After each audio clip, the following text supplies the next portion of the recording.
Again, welcome and thank you for joining our first free Academy webinar through CalSPRA. I am Jessica Hull, your president. Proud to be here with you today. We also have members of our executive board and executive team here, Trinette Marquis, APR, our executive director, Rob Mazzaros, our treasurer. And do I see any other board members? I don't know. If you're there, wave. And so welcome again. We are going to be talking about social media and the law today. I want to take time to sincerely thank F3. F3 has been CalSPRA, they were CalSPRA's first partner, and we are really proud to continue to partner with them on lots of offerings.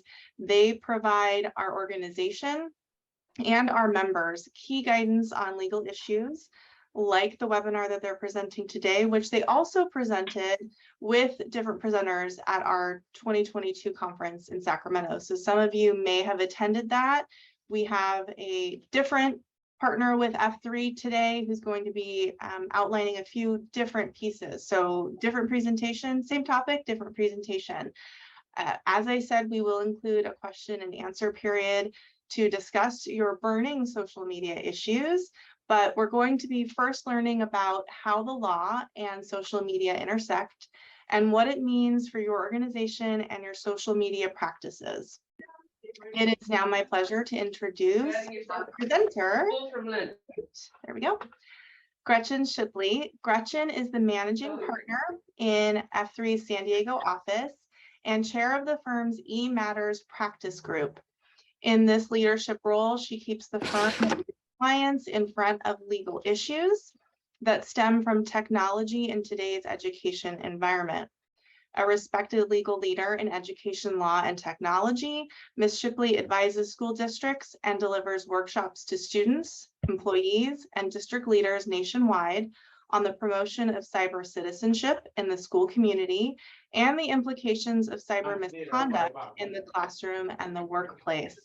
We are thrilled to have her here with us and welcome her to begin her presentation. She is not going to be sharing slides today, so we can all see each other.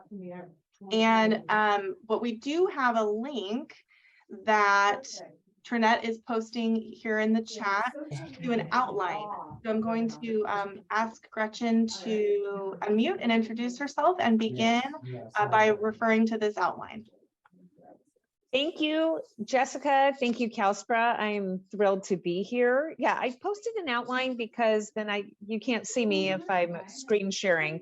And if some of those of you I think are not muted, if you could if CalSPRA can mute them or they can mute themselves, that'd be great. So we're not hearing two different voices.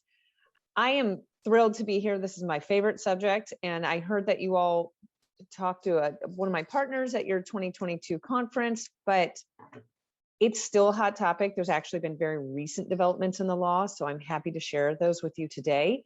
And just a little bit of what my role is in my day-to-day legal practice. Just like you, I get these phone calls that are, we have an offensive post, what do we do? And my lens is the legal view and what you can and cannot do legally. And I realize that response is going to be a little bit different from you all as a public relations professional or a public information officer. And so I think it's really important as you all develop your action plan that you have this base knowledge of what the law will allow you to do and not do. But our responses might work in tandem together. You know, you might have to put out a positive information campaign to combat a negative one, whereas mine's going to be, what can you take down? When are we suppressing free speech? Going into the legal logistics. But again, so I'm going to talk through my outline.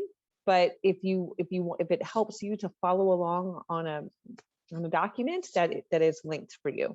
So really, what it boils down to is, I also want to mention something. Well, I'll get started. What it boils down to on how the law dictates what your response should be or can be, it depends on who is administering the social media site or who it is that made the post. Unfortunately, there are 5 different sets of rules for 5 different groups of people. So The rules of how you respond are different if they're a student versus they're a staff member versus a parent or a community member. And then finally, we have board members and then the district site. And my guess is that most of you, and again, we're going to have time for questions. I'm going to talk for about 30 minutes and then we'll do questions after that. So, because I know it's going to raise a lot of questions. You might come out of more questions and answers. My apologies. But what I imagine you all will be most focused on is the district's social media pages and how you manage those and how you manage the comments and the posts. That's actually the most complex area of the law. So I'm going to do that one last. I'm going to run through the students, the parents, the staff, and the community, the board members first, and then I will focus on district social media pages. So with that being said, I'm going to make sure I don't have anything. One other couple extra comments I want to make before I dive into it. I'm going to talk about when you can have a legal response, but there's a lot of times you can just pick up the phone and call somebody and ask them to do something. You know, it's a student and you may not have jurisdiction to discipline them, but that doesn't mean you can't pull them aside and say, hey, this was really a bad idea. You really should think about taking this down.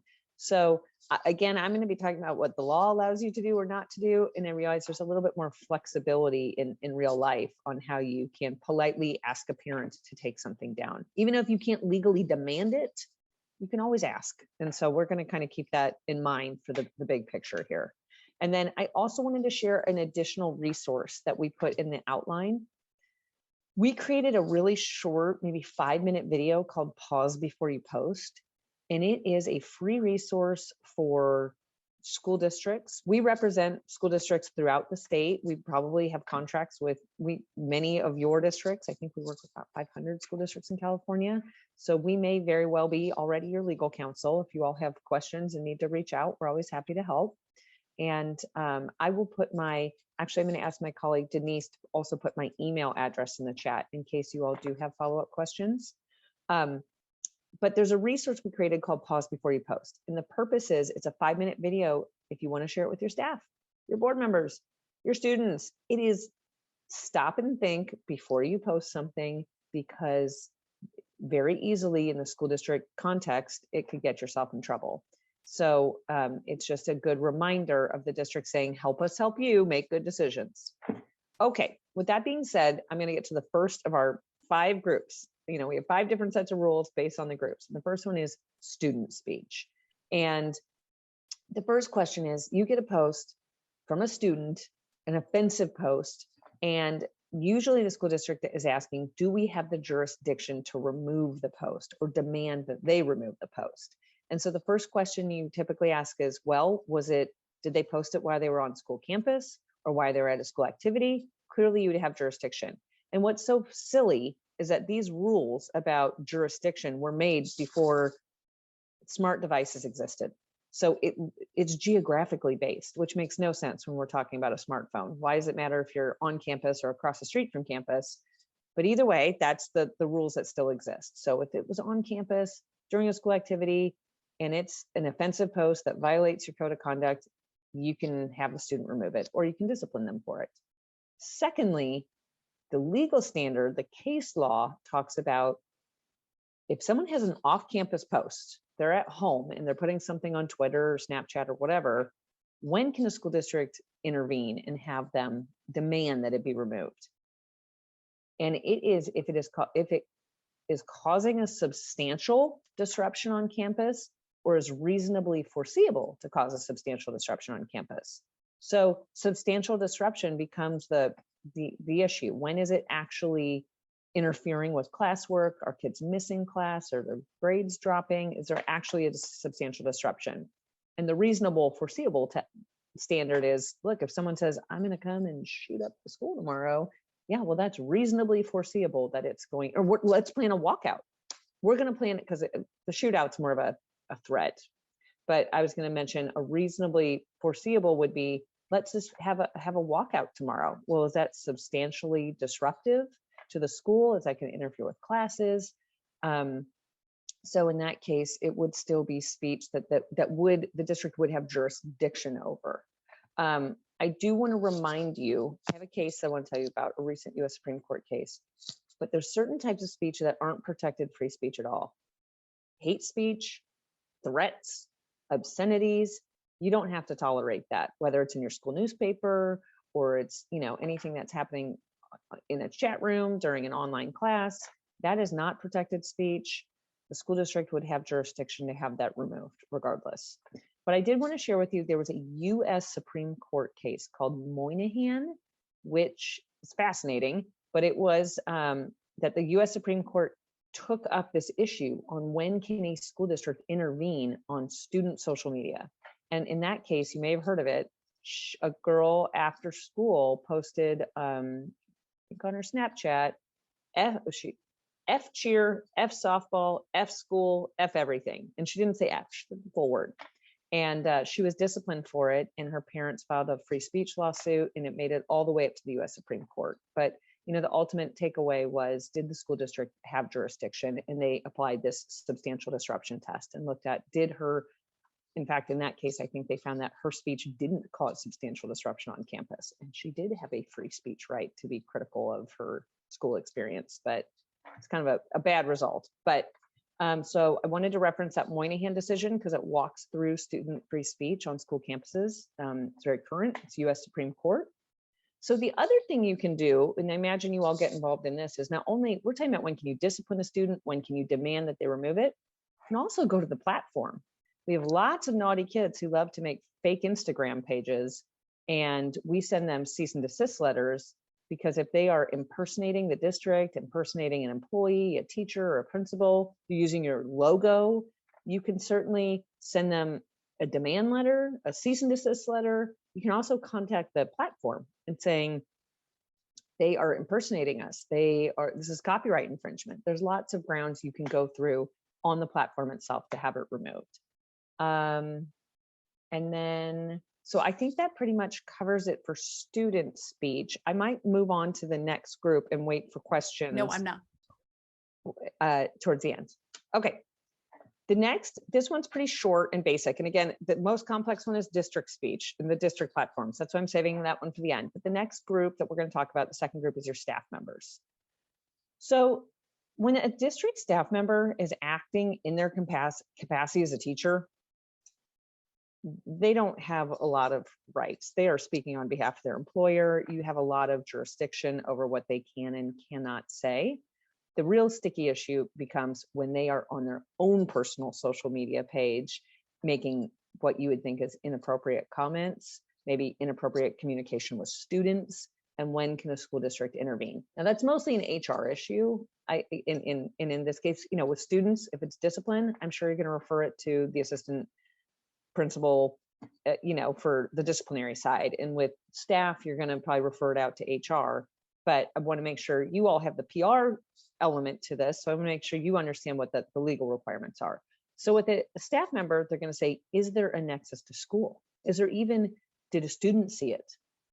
We have lots of staff members posting inappropriate things. Lots of semi-nude photos, lingerie pics. We have fascinating case called Lampedusa out of San Diego Unified School District. It's a published decision where he went on Craigslist and he was seeking anonymous sex online and had very graphic description. Oh, he posted images of himself naked, all like close-ups of his body parts, and really graphic description of what he was interested in, not interested in.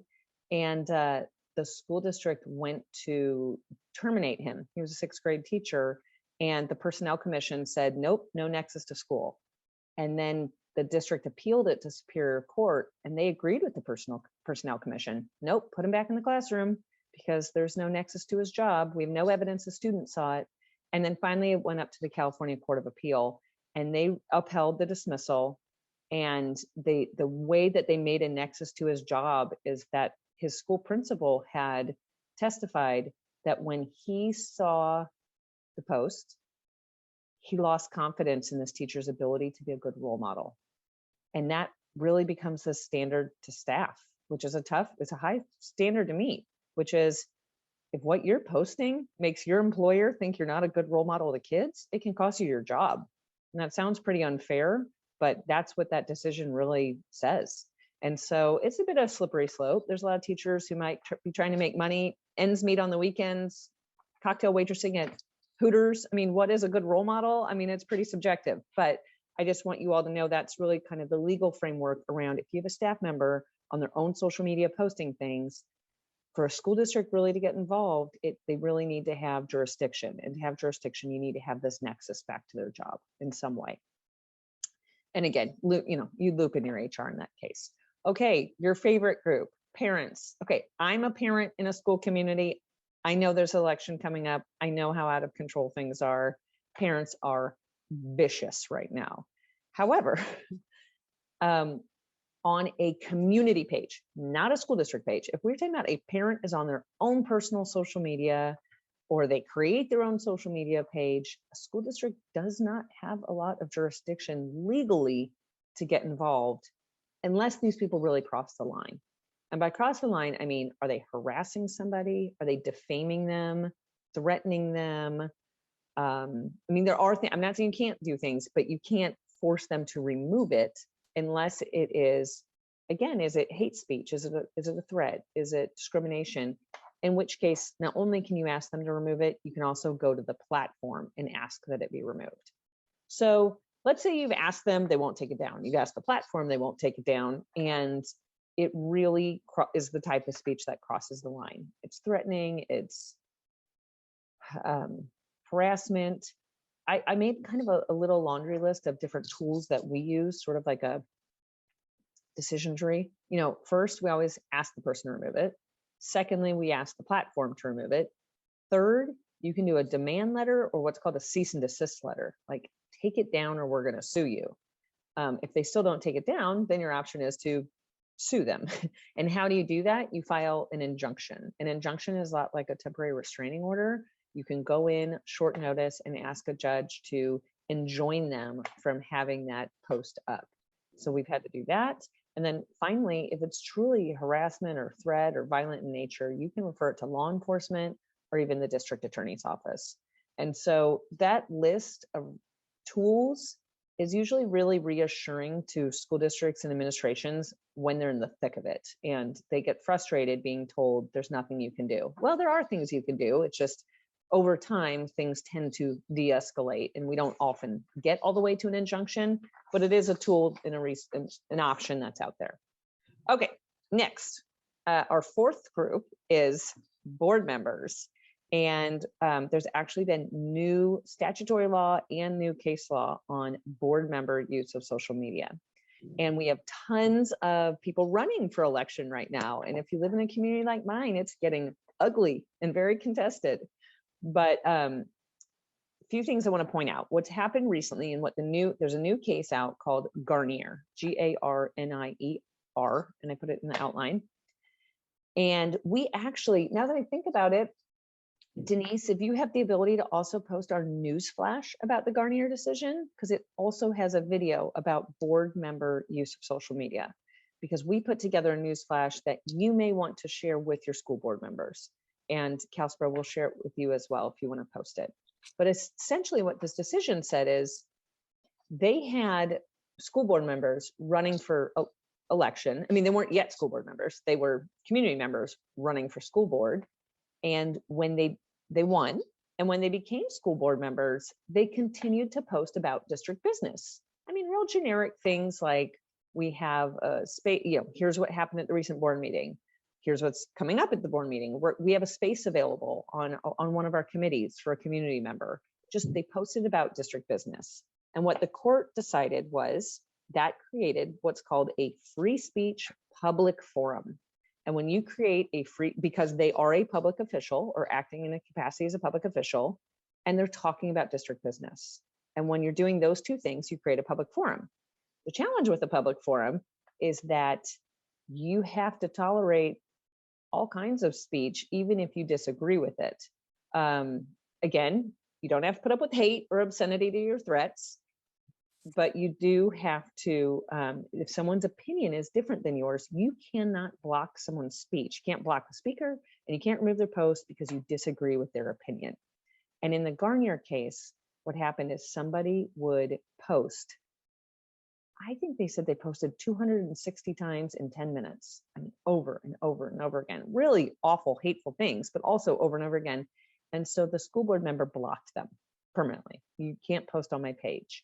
And the community members sued the school board members and won. And recently that's the new decision that just came out, which said school board members, if you're going to talk about district business and you're working and you're in your official capacity as a school board member, you've created a public forum. And just because someone is posting comments you disagree with, or in that case, they're really frequent, you can't block a person and you can't remove their comments.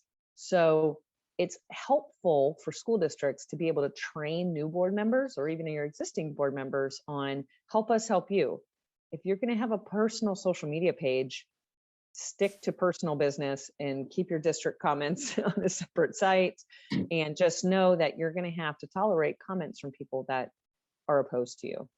And then the other thing that has come out, the statutory change that has come out for school board members, is you might all be familiar with the Brown Act, which is school board members have to be really cautious about communicating about district business outside the scope of a school board meeting. They're really only supposed to talk about school board business when they've noticed and agendized a public meeting. And the Brown Act was amended this year to reflect that school board members are not allowed to post on another school board member's social media page, or else it's a Brown Act violation. And not only are they not allowed to post or comment, they're not even allowed to like or put in an emoji, because a like an emoji is technically speech. Thumbs up, thumbs down, a heart, whatever. So those are helpful tips that you all can take back to your districts and your boards and help them. I mean, I don't think any of them want to get into a free speech entanglement. If anything, we're help educating them on how to navigate this tricky landscape. Okay, finally, speaking of tricky, let's get to the district social media pages. So I imagine, okay, so overarching rule, a school district is responsible for the content on its social media pages. Well, how many do you have? I mean, that is step one.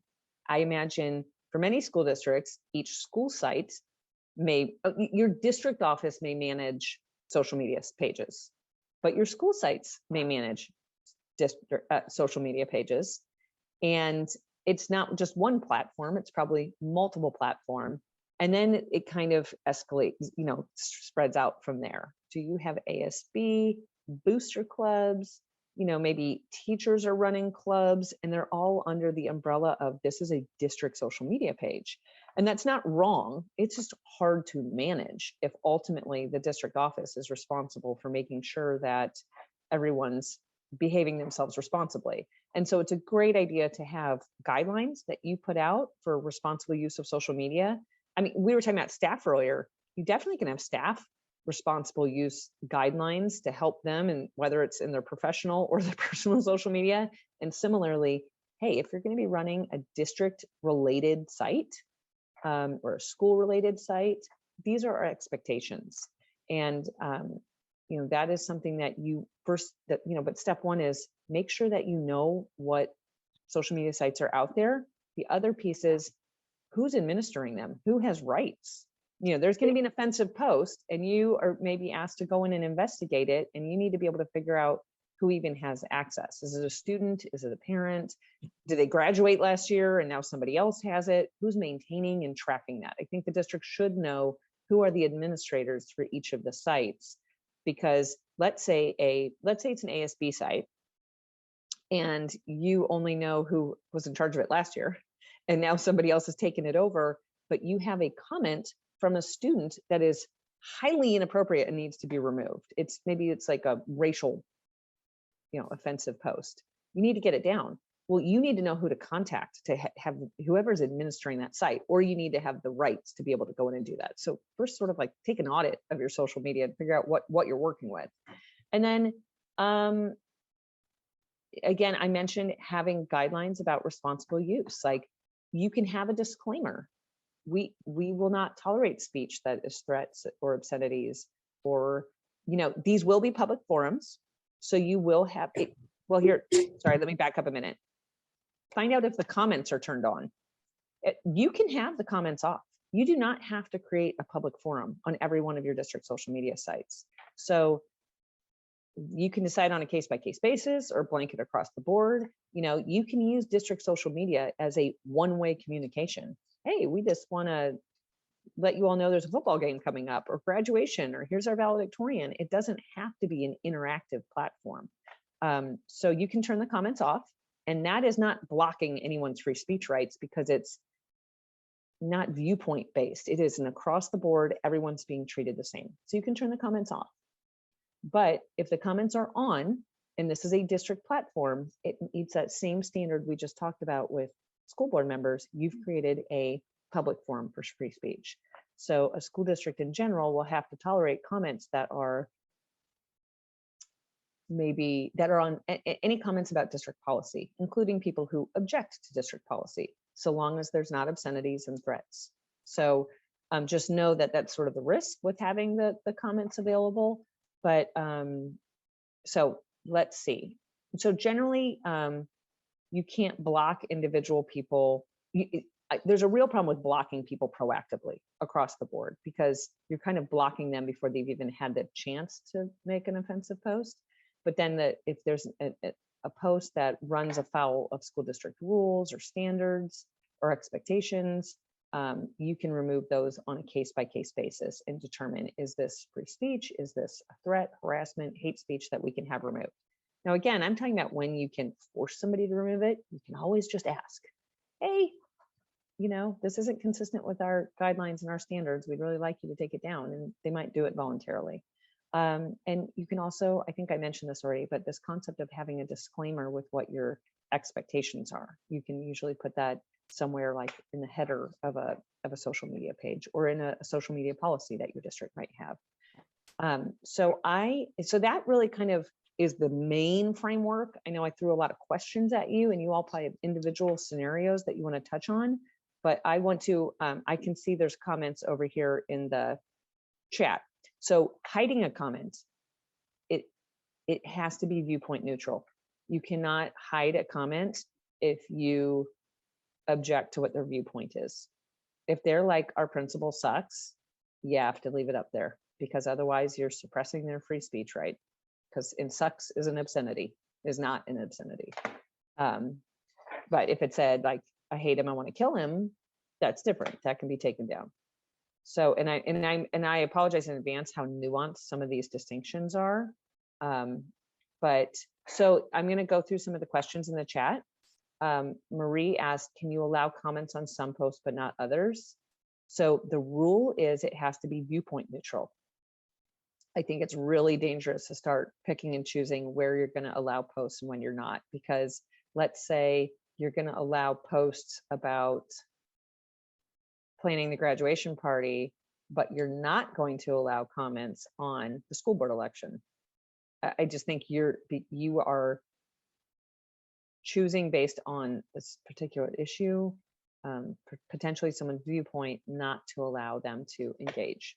And so I know this is tricky and frustrating, but I think I would not pick and choose which topics you allow comments and which you don't. If you don't have, there's a lot of social media policy examples in the CalSPRA member resource library. That's wonderful. I'm glad to hear that. And if anybody has questions, I work with a lot of districts where they sort of need to individually tailor their social media page, or if people have questions on how to implement them, I'm always happy to help. Are there any requirements to archive social media posts? Oh, fascinating question.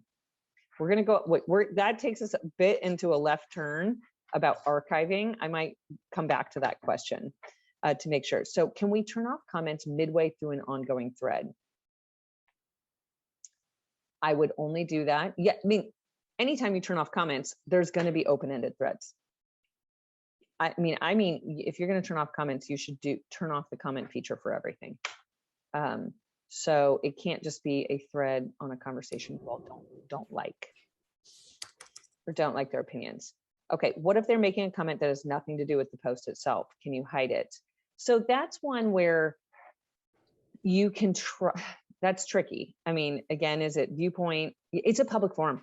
just like your school board meetings. You know how people show up to your school board and they want to talk about something that's not on your agenda at all? That's the exact same legal framework we're talking about. Technically, people can then start going on your social media page and talking about whatever they want, and it's protected free speech. And that's the challenge here, is they've created a public forum that has free speech protections around it. So technically, you should not be hiding it just because it's not on point. Can you elaborate more on blocking users entirely rather than just managing their comments? Okay, so blocking a user entirely is suppressing their speech before they've even made it. It's proactively, and that's what the Garnier case, that's what happened there. They blocked somebody entirely, and that was determined to be unlawful. And then the other issue would be managing their comments would be, okay, so you don't block them in their entirety, you allow them to come on and make these awful posts. You would only be able to remove or delete their comment when it is not protected free speech. So when would that be? It's, you know, it's a threat, it's obscenity, but maybe it's harassment. I mean, maybe it does rise to that level as well. And harassment has to be sort of severe and pervasive standard, but so you can delete comments on a case-by-case basis if they are not protected free speech, but you cannot block somebody in their entirety before they've even had a chance to make the offensive posts, unfortunately. What makes something, I'm going to write down the question about archiving before I forget it, because I know that's one I want to come back to. Okay, what makes something a district school social media account? Are we responsible for all groups somehow associated with our schools? I think this is exactly where you all need to drill down.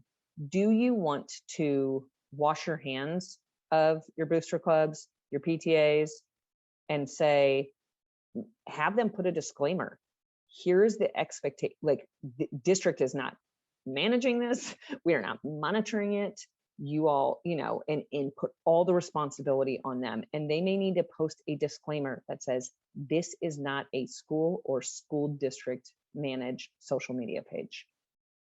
If you are in one of these very large districts where it would be just incomprehensible for a school district to manage 50 to 100 different social media sites, then yes, you can say, hey, Booster Club, if you want to go and have a social media page, that's on you, but you're going to have to disclaim that it is managed by the school district, and you're going to be responsible for making sure that people behave themselves in a professional or responsible manner. And that is fair. You can do that. That can be part of your social media guidelines, and that you, one, tell them how they should manage their social media page, and then say, we'd like you to post a disclaimer that the district's not managing it and we're not monitoring it actively.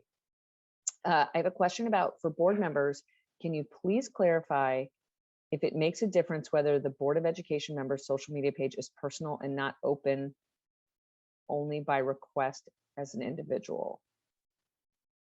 So I think what you're saying is a lot of these school board members intend to create a personal page, but by discussing district business and the fact that they are a public official, courts have determined that now becomes a public forum, and they cannot exclude people. So this one says it's only open by request. Well, they shouldn't be denying people. They should have to let everybody in now. And that's one of the reasons why they should avoid creating a public forum. I mean, they could say, this is not intended to be a public forum. This is not intended to be a school district page. I mean, you can try to disclaim it away as much as you can, but I mean, technically the rules are, if they are a public official and they're talking about district business, even if it's by invite only or by request only, they're still creating a public forum. And then they're not even supposed to deny requests for people to participate. They have to let everybody in. So again, it's like, help us help you make good decisions on how you set up your social media. Okay, so here's a comment. Our comments are on. Can we turn them off? Or does that decision have to be made when the social media account has been created? We've had them on for quite a while now. No, you can go, as long as you're treating everyone the same and it's not based on someone's viewpoint, you can go ahead and turn all your comments off. And I get it. I'm not trying to shut down school communications. There may be a few that you want to leave the comments on, and that's fine. But given how many platforms individual school sites have, it's a lot for some school districts to manage, especially the larger ones. And so for some school districts or school sites, it's easier just not to have the comments on. And then you don't have to have parents posting nasty things and feel like you either need to remove them or respond or manage it at all. And then we all know what they do. They turn around and create their own page called Friends of the School or Parents of the School. And then we don't have a lot of control over that at all, like we talked about. But at least then it's not the district being in charge of it and having to monitor it. And then would our district ASB, sports, or other social media handles be considered a district platform? And this is the real tricky one. I mean, so ASB is your students typically. I really think that it is perceived by the public as a district platform. Many school districts try to distance themselves by saying, hey, coach, if you're going to have a page, here's some best practices. And we want you to include that disclaimer. This is, the sports, the boosters, the ASBs, the clubs. I think that a school district should try to distance them. ASB is tricky again, because it's your students, but I would try to, or you should consider, especially if you're a larger district, trying to distance yourself, because if you don't actively manage it and you don't have access to it and you can't supervise it, then you should make sure they know what their responsibilities are. And they should disclaim that in their social media page, that this page is run by the ASB and, here's our teacher advisor. Sorry, I think my audio went off for a second. Okay, another question. Do the social media policy pages need to be posted in specific places? No, I think a lot of school districts it's either in your back to school, like acceptable use of technology policy. Sometimes it's tucked into there. You just want to make, put it on your website and make sure that, or push it out to your staff or your ASBs. Here's, if you're going to be running a school affiliated social media page, here's our recommendations and our expectations of how you manage that page. It's almost like a training. And however you want to communicate that out, that would be a district by district decision. Does the Board of Education decision apply to candidates' pages or other levels of elected officials? So that's a great question. They did not become a public official until they were elected into office. So it doesn't become a public free speech platform until they are actually a public official. So when they are a candidate for school board, they are not creating a public forum necessarily. They are now, if they are a current board member that's running for re-election, that's different. I mean, if they are strictly a community member and they're running for board, they're not yet speaking as a public official. And that's what that case, what happened is they had every school board member seems to run their campaign on social media now. And the minute they actually get elected and come into office, chances are it just became a public forum where they're going to have free speech implications. And that's why this is so timely to educate either new board members or even people running for board before they get there. Like, hey, just so you know, you're going to have a different set of rules and expectations once you are in office. Okay. I am trying to keep a handle on accounts that are created by students using our school logos, but when found, I report it. But if content is disturbing and not sure who created an account, any advice? Okay, so I work with a lot of school districts and I also have a middle schooler. Like, what is up with middle schoolers wanting to create fake school accounts? And usually they post all kinds of things about students who are sleeping with one another that aren't really true, or they're having affairs with teachers, and but it's really disparaging. I mean, these are middle school, 12-year-olds. So it's upsetting, but they often use the school logo. So we use a lot of scared straight tactics. I would go through that whole range of options I talked about before, which is first, ask or demand that they take it down. Take that down. You're using the school logo. This is fraud and misrepresentation. You are impersonating the district. You do not have our permission. So you tell them to take it down. Then you can also tell the platform to take it down. It's probably a copyright violation if they're using your logo. And then if those efforts aren't successful, we get a lot of those phone calls where we do a cease and desist letter and we send it to them on legal letterhead and make it look really threatening. And then again, you could file an injunction in court if you wanted to. You could refer it to law enforcement. I mean, some of the sexual content rises to the level of, really inappropriate, either sexual harassment or even like child pornography. So definitely there are escalating steps that you can take. Oh, most of the time you have no idea who created the fake account. Okay, that's where I go to the platform. We have to go to the platform and say, here's the name of the platform, and we ask them to take it down. Law enforcement, I find, also has really great forensic investigation tools.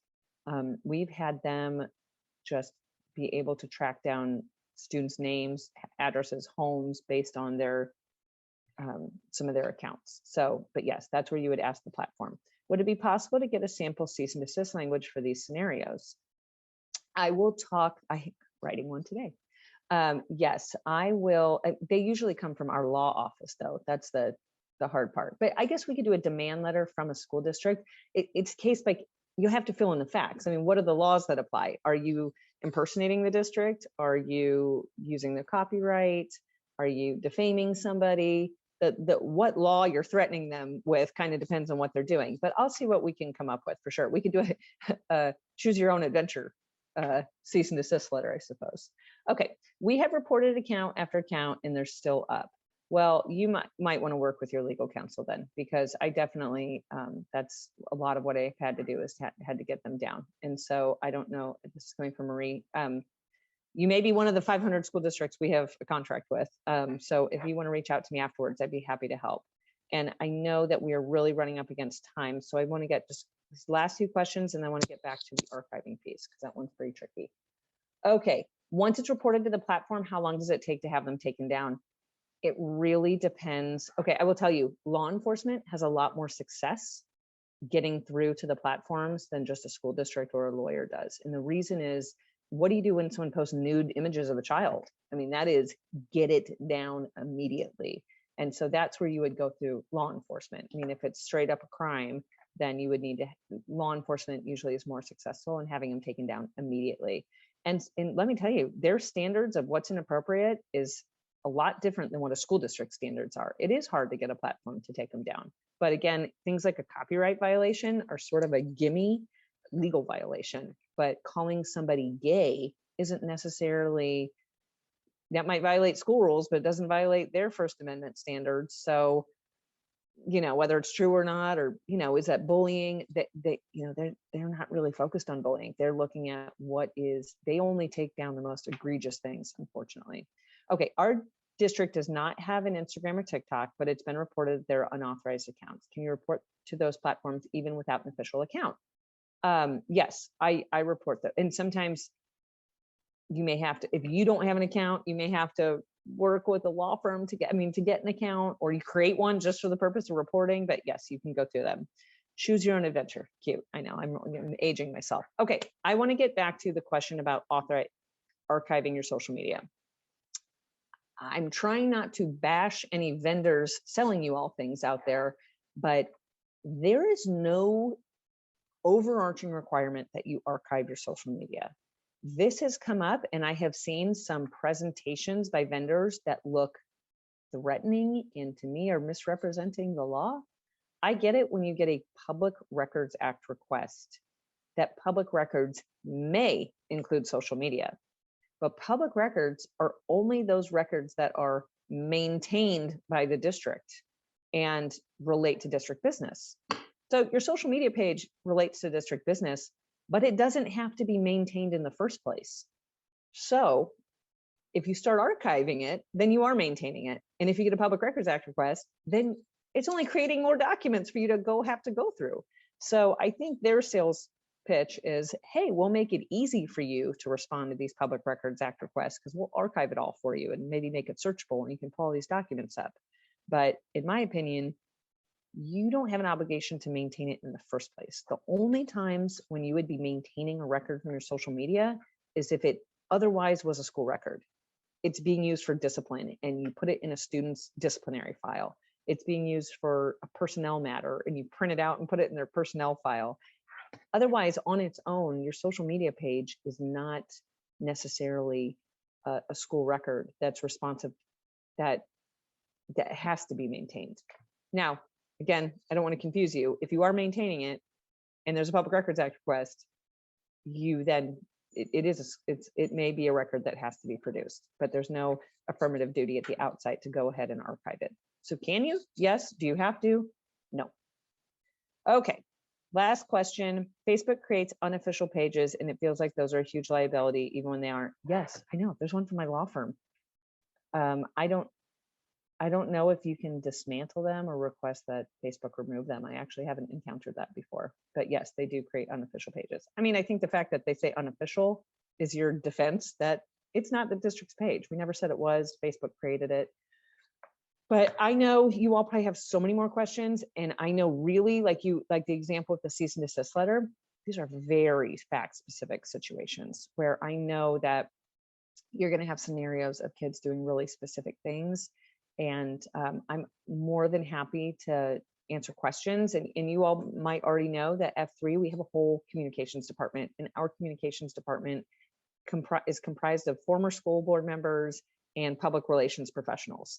So that we offer that as a service to help you all and help school districts navigate these tricky issues. So I hope this was helpful. I know that the law can be really